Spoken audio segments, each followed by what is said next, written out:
Dzień dobry. Dzisiaj moim gościem jest Julian Gilbert, Anglik mieszkający w Polsce, w Trójmieście w Gdyni, który prowadzi swoją szkołę językową, uczy Polaków biznesowego angielskiego. Jest też członkiem Rotary Support International, gdzie tak naprawdę się poznaliśmy, bo nie wiem, czy Państwo wiedzą, ale fundacja jest członkiem Światowej Organizacji Charytatywnej i Humanitarnej Rotary. O Rotary można byłoby powiedzieć naprawdę bardzo dużo dobrych rzeczy, natomiast nie na tym dzisiaj chciałabym się skupić. Dzisiaj chciałabym porozmawiać z Julianem na temat jego rodziny. Chciałabym troszeczkę wejść do jego domku dzisiaj, wypytać go o sytuację, jaka u niego w domu panuje, a mianowicie o tym, w jaki sposób komunikują się jego dzieci. Julian ma żonę Polkę, dwóch cudownych synów, o których zaraz porozmawiamy. Jego dzieci są dwujęzyczne i to na tym aspekcie chciałabym się dzisiaj skupić. Dwujęzyczność nie jest niczym nowym, istnieje od zawsze. Ludzie zawsze mówili w innym języku. Natomiast chciałabym dzisiaj skupić się na tym, jak to wygląda w rodzinach dwujęzycznych. Julian jest Anglikiem, jego żona jest Polką, dzieci mówią po polsku i po angielsku. Jak to wyglądało? Przekonajmy się. Hello, Julian. Hello. Hi, Kasia. Thank you for talking to me today on this beautiful sunny morning. I hope you had coffee. Right, what can you tell me about your sons? How old they are? Sure, yeah. There's Alex and Ben. Alex is the oldest. He's now 13. Ben is now 7. They just had their birthdays.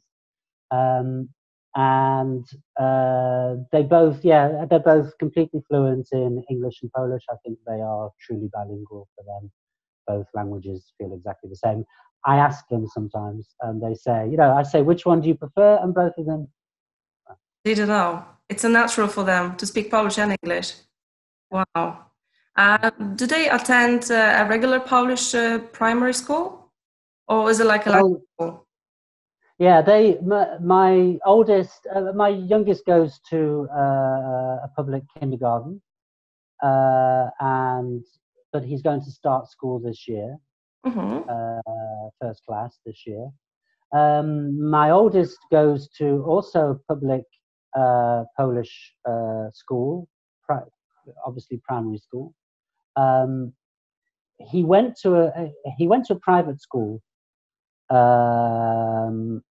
when he first started school because we tried that, but we didn't like it very much, and we switched to public school, and we're quite happy with it. But it's just a normal Polish, primary school, public primary school. I see. So you weren't looking for a school with Polish and English at the same level?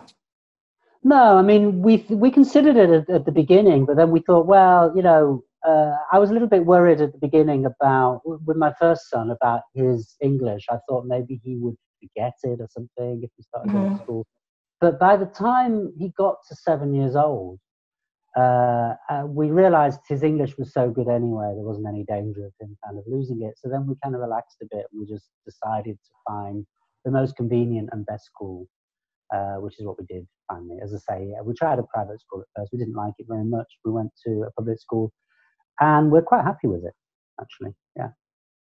It's good to hear that you say we decided, we thought, we believed, and which brings me to the first question.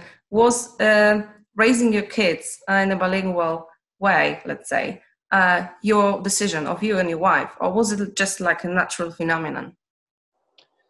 No, we actually decided. I mean, we knew that we're both very, very pro the idea of the kids being bilingual, and we both knew that because my wife speaks English really well. I speak Polish, but not that well. And we quite often spoke English together. But when we decided to have kids, we thought, well, the best gift we can give them is for them to be bilingual. So, and we knew enough about it because she's a psychologist and I'm a language teacher. We knew enough about it to know that we had to concentrate on the language where the location was, because being in Poland, they were obviously going to learn Polish. You can't. Yeah, obviously, they're surrounded by it everywhere. So we knew that we didn't have to worry about Polish. We knew we were worried about the English. If we'd been living in England, it wasn't a question of which language. we would have concentrated more on Polish. So, but she basically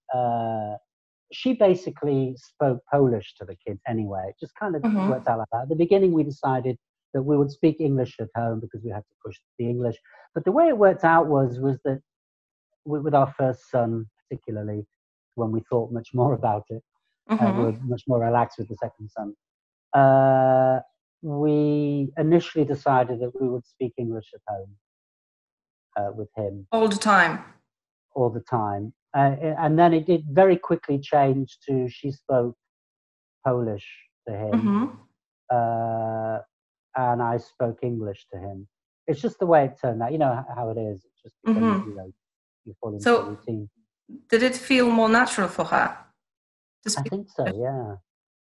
I think so. It's kind of interesting. She still spoke English to me.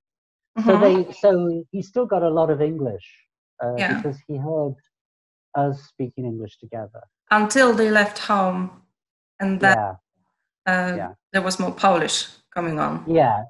But that's a long period of time that they spend. But also the kids spend quite a lot of time with their grandparents who only speak Polish. So initially, I was still worried very much with my first son about how he would learn English, because at one stage I felt like he was only really getting input from me. I know, okay, I'm an English teacher, but I felt this can't be enough.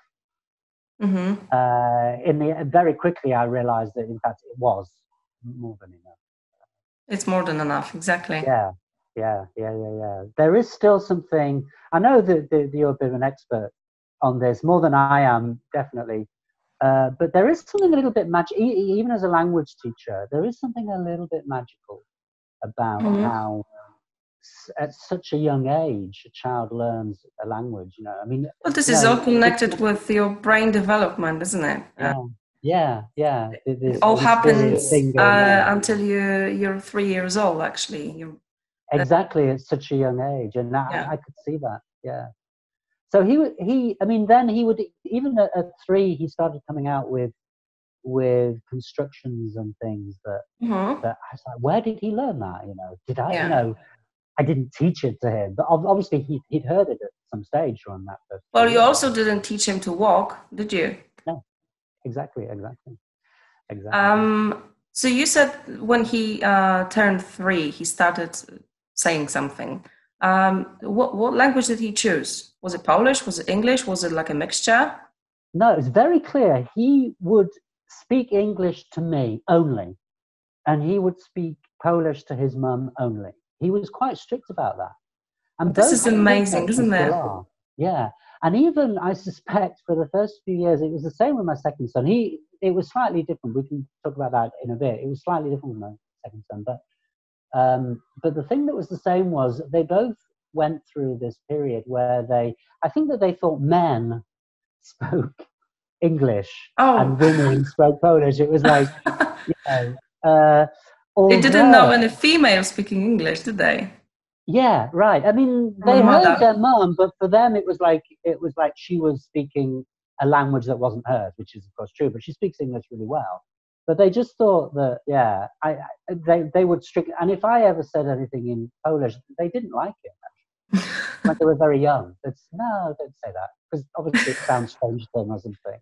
Yeah. So they were quite strict about that. And then when they were a bit older, they decided very quickly, this person is a Polish speaker and this person is an English speaker. And even if that person could speak, for example, was Polish quite often, they could speak English quite well. They didn't like them changing language. Like if somebody Polish spoke English to them and they decided that person was a Polish speaker, they were kind of a bit irritated by it. Oh, I see. Yeah. So someone would test their, like people do, this young kid who can speak English really, really nicely. Someone who was Polish would come and say in English, hello, how are you? Say something in English. And they would like, don't speak English to me. Don't speak English to me. You're a Polish speaker. We should speak Polish. So it seemed to me that they both very much compartmentalized, if that's the right word, put into little boxes, people and the languages. categorized. This person, this situation will speak English, and this one will speak Polish. Yeah. So they were very separated. There wasn't this switching. There wasn't much switching going on. No, there wasn't. No. What language do they use when they talk to each other, when they play or fight? That's also interesting because they when they're with me, because they spend quite a lot of time with me alone, yes, and also with their mum alone. So they speak Polish to each other more when they're with their grandparents or their mum, but they only speak English to each other when they're with me. So again, it's even when they're older, they seem to have, you know, in their minds, we're in this English situation. We're in this English box now. Mm-hmm.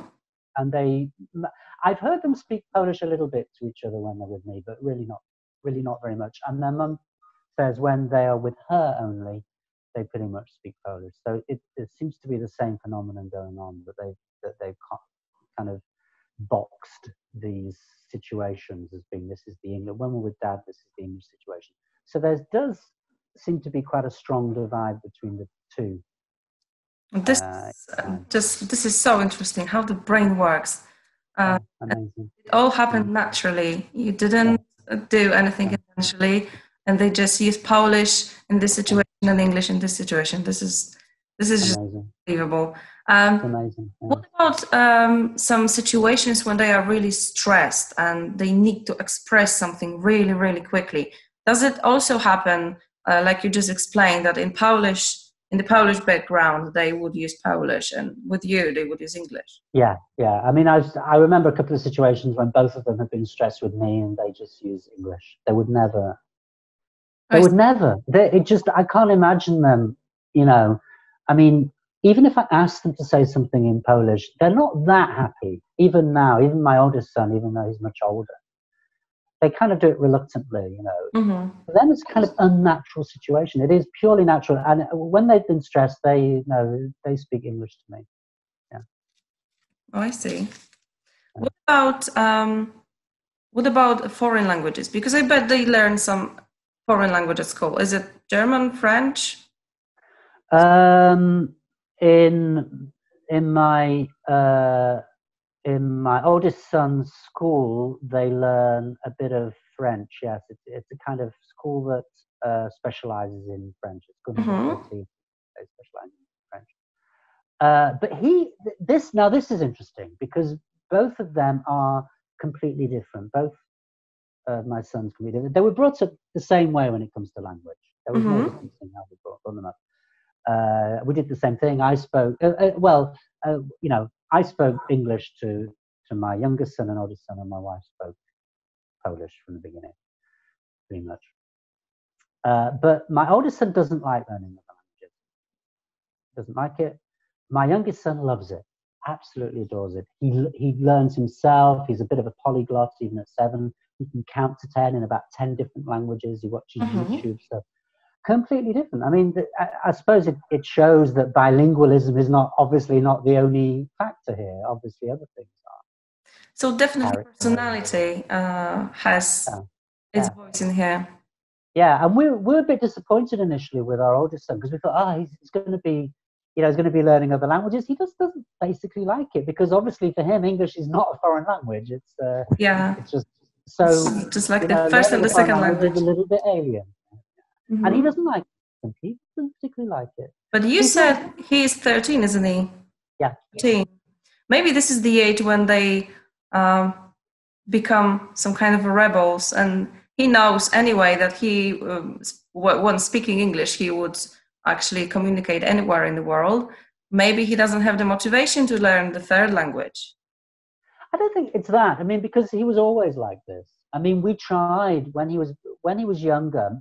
My parents live in Spain, and we thought, it'd be great if he can speak Spanish because we go there quite often. And we tried to have lessons. We found a great Spanish teacher for kids. This is when he was about 7 years old, something like that. Okay. But he just didn't like it. He didn't like it. Okay. So which we were disappointed about. Yeah, no, I mean, we thought, okay, he can speak 2 languages anyway. And, exactly. In the future, he wants to. And we thought maybe he'd change. But he hasn't. He's 13. He's simply, I think, some people just don't particularly like learning languages. And, you know, he will have to, obviously, at school. But funnily enough, I don't think languages will be his strong point. Youngest son, however, completely different. Completely different. I mean, he's So two different personalities, two different attitudes. Yeah. Mm-hmm. Yeah. And obviously, that factor is you know, more important than bilingualism. Yeah. But you said that they acquired the language in the same way. So the process of acquiring English and Polish was the same for both of them. Yeah, it was exactly the same. We didn't, you know, I didn't teach them. We just spoke. But from the very beginning, because we knew that this happens very young, at a very young age. So right from the beginning, when they were born, I just quite strictly spoke English to them. Mm-hmm. Well, it started when they were inside of the belly. Yeah, right. Obviously. So this is when it all starts, not when the child starts to speak. It starts very, very, very early. And what are the benefits of bilingualism? Because the theory says that the child becomes more self-confident, more open, more empathetic. Because when you learn two languages, you learn two different sort of sets of concepts, different cultures and traditions. Do you agree with that? Yeah, I mean, it's a little bit difficult to compare because my two sons are completely different characters. So my youngest son is very much like me. He's outgoing. He's very sociable. And my youngest son is he's an extrovert. And my oldest son is an introvert. He's very quiet. He doesn't talk he very much takes after his mother. So they are really, really completely different characters.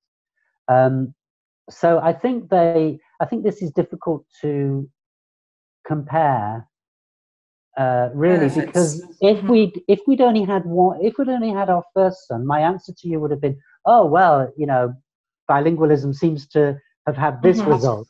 If we'd only had our second son, we'd have said the opposite. And in a way, it's interesting because they are so different. In a way, it's kind of taught me that there are huge.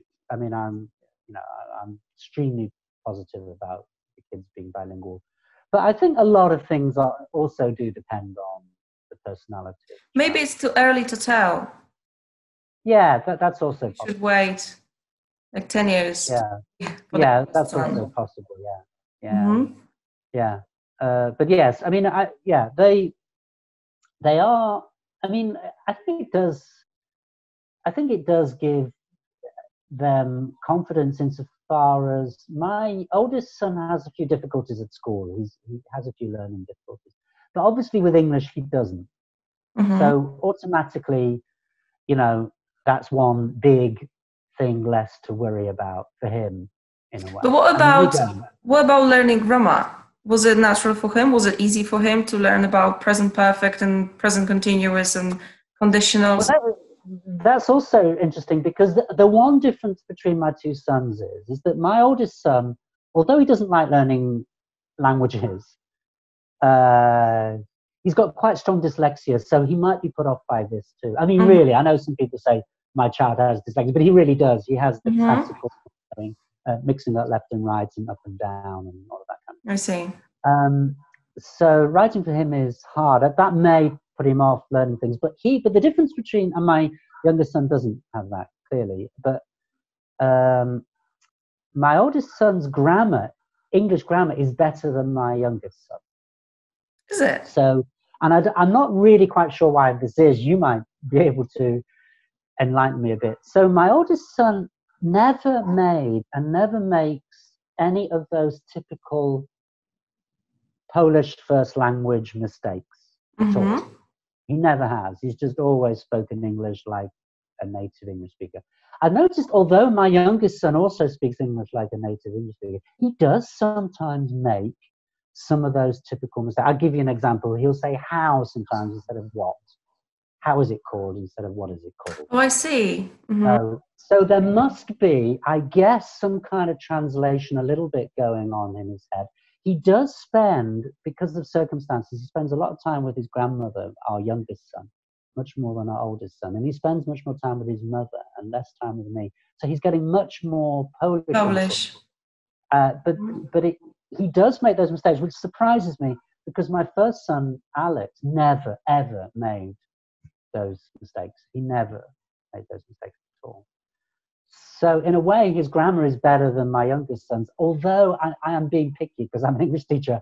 His English is really good, and it doesn't worry me because those things will get ironed out very quickly. But yeah, I do notice that he makes different mistakes than my youngest son. I guess that's because of he just has a bit more contact in Polish than my oldest son has. So again, this is what the theory says. The more you hear, the more the more you're engaged in one particular language, the better your performance is. Right. And I would also like to ask you about the behavior, because a lot of people worry that when they talk to their children in two languages, the children might be confused, and the confusion might lead to some misbehavior. Have you? Completely not. I think this is one thing I can completely rule out in my case. It had no effect at all on them being confused. It had no. Actually, I would say the opposite. I think it made them more aware of, and no, there was no confusion at all. No. Well, that's good. No, this is completely, in my experience with both of them, as I say, with two completely different characters. They're both very well behaved anyway, but they never, but when it comes to the confusion thing, no, not at all. There was never any moment when they were confused. Because we started right at the beginning. I mean, really, right, as you have.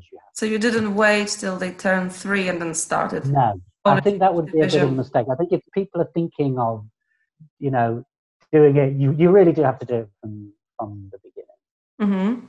And no, there was never any confusion at all. No. That's a very important information. Yeah. So what advice would you give to the parents who will bring up children bilingually? Well, I mean, first of all, your location matters because we know that they will learn, even if you spoke another language. We know this is like common knowledge. If a child is brought up in a different location from where their parents are from, and in that location they speak a different language, that child will learn that language. It's location wins over parents. Exactly. Eventually. So you have to concentrate on the language that isn't the language of the location. As I say, we're living in Poland, so we had to concentrate on English. But if we had been living in England, we would have concentrated on Polish. So that's the first thing, that you do have to push the other language. Even though it was a nice surprise that in the end it was easier than we thought, it was still strictly that they were getting that. The other thing that I haven't mentioned is that it wasn't just me speaking. We allowed, and my wife agreed with this, we allowed the kids to watch cartoons and songs on YouTube and those kind of things. But the only rule we had is that they could only watch them if they were in English. So both kids got more English input that way. So everything they were learning, obviously, when they start going to kindergarten, they get all this Polish. So we didn't worry about that. They were going to get lots of Polish. So from the very beginning, if they listened to songs, if there were little baby cartoons and stuff like that, it would all be in English. But it had to be in English. That was the rule that we had. So they knew that they could watch something, but it had to be in English. And I did vet a little bit what they were, listening to. Those BBC things are really good for all of them are really good for English. I agree. Pretty much everything. So so we did push it like that. So I think that at home you have to push the other language. But the one which is less used in the environment. Yeah, and the second thing is just start from the very beginning, literally. I mean, as you said before, they're born, actually. Definitely once they're born, don't think, we can do it later. No. Yeah, talk to your wife's belly. Yeah, exactly. And they can hear anyway, so I mean. Of course they can, yeah. It all starts in there. Feeding them and there's this, what do you even call it? Motherese, yes. But the father has this too. You have this urge to speak to the baby, and just do it in the other language. At least one parent. So let's not be afraid. The child's brain will do it for them. We just have to be patient the child, and wait. don't worry, they will not get confused. They will. I mean, I don't know. You probably know about this. Other parents probably have different experiences, but our experience was that both kids, both different personalities, they compartmentalize the languages very much. They don't confuse them. They don't mix it. Mm-hmm. And they don't mix them really. No, there isn't much of this switching going on that people talk about when I listen. Mm-hmm. I don't know if it's just our kids. That's very interesting, because when you read books, it says that it's a natural part of bilingualism, that when bilinguals talk, they switch languages because it's easy. I don't know if it's because from the beginning it was like one parent, me speaking English with the parent. I have no idea, but ours don't really do it very much. I mean, they can do it, but they don't. Mm-hmm. Okay. It's so some kind of an individual thing. Maybe in a... Yes, because just to get it, because switching is usual within a sentence. That's the point, isn't it? It's within the same... Because they will switch from sentence to sentence. I mean, they'll, Granny says one thing in Polish, they'll reply in Polish, and then to me say something in English, but not within the sentence. No, so that's not code switching. This actually adjusting to the situation. Mm-hmm. Yeah, right. Code switching will happen if they said that w restauracji było busy, for example. Right, okay, no, they really don't do that. They really don't. My youngest son will often ask, because my oldest son, as I say, wasn't that interested in learning. He just learned, and he learned very well, actually. His English probably is really good. But my youngest son will ask about words. So he will know, quite often he knows words in Polish he doesn't know in English. As I say, if I had to say at the moment, his Polish is a little bit, he knows more words. It's not better, but he knows more words in Polish. Mm-hmm. But he speaks English very much like a native speaker. But he will occasionally, there'll be a word that he knows in Polish, and he'll ask, what is this word in Polish? But that's different. That's not switching. No, that's not. It's just learning. It's just learning, yeah. So is it Alex or Ben on the wall? That's actually Alex, of course. I've got another one of Ben over there. I see. There is, that's Alex. Yeah. Did you draw it? No, it was a caricaturist did it. It looks pretty much like him. It is a caricature. Right, Julian. Actually, I'll have Ben with me later. I don't know if you want to speak to him at all. He'll be with me later. Well, I'd love to speak to him one day. I just need to think of what questions I would like to torture him about. Because Ben's the best person if you wanted to, because he, as I say, he's talkative. My oldest son's a bit shy. So. I see. Okay. But, Ben would be quite happy. Well, I've had some shy students, and there is also a way to get to them. Maybe not in the first meeting, but finally. Right. Thank you very much, Julian. Thank you for your time and for your knowledge. And I hope that a lot of parents will benefit from that. And my pleasure. Thanks. Have a lovely day. I'm the same to you. Bye-bye.